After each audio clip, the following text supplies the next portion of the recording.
All right, I'm recording just a quick demonstration of finishing up my cone, which is going to serve as a roof for a fairy house. I'm going to put some slip onto a fettling knife and just go ahead and put that at the beveled edges. It's a little too much, but I don't mind that for right now. And I'm going to join these edges together. The nice thing of having a bevel is that it kind of helps you to overlap pieces of clay and be able to hold them together nicely. So when I first work on this, the roof is still fairly flimsy. So I got myself just a big piece of plastic so that while I'm working on it, I have something to help it maintain its shape so it doesn't start falling apart.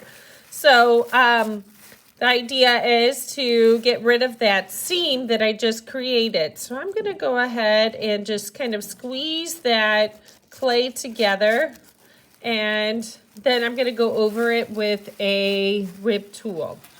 I did put too much slip on there, but I'd rather have too much than not enough, that's for sure.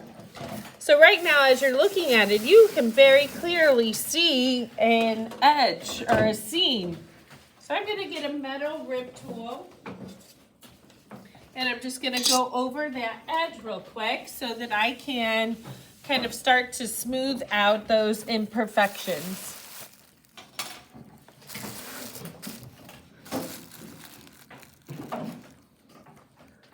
I would call a seam in a clay an imperfection when you're working with a roof or any kind of edge where you have two pieces that come together. You want to try to make it look as seamless as possible.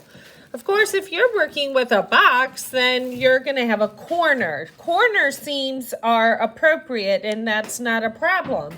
But you do want to bring your clay together as much as you can to make it as nice and smooth as possible. So right now what I'm going to do is just kind of go around and smooth out the details. I want to make sure I have a nice point at the top. Even though this roof is going to get covered up with different kinds of details, I still want to make sure that I have it nice and smooth, and little bumps and things like that are as minimal as possible. With any kind of clay project that I'm working on, I am always trying to, go over my details with my fingers, and that's also how I, make sure that I get rid of all of the imperfections before I move on.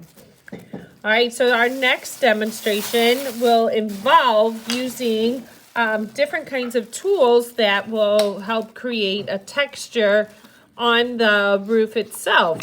So when you're working with a fairy house, you're working with, natural or organic shapes. So I'm going to be working with slabs and making a real nice, what looks like a straw roof or a leaf roof. I haven't really decided. All right, so the last thing that I'm working on here, I apologize, I didn't know that it wasn't showing, is I'm just kind of smoothing out my details on the inside as well as the outside. Maybe you are thinking to yourself, well, I'm not really going to see the inside. Why do I need to smooth it out? Well, it's still important to do that. I think as an artist, it's important to pay attention to all aspects of your artwork.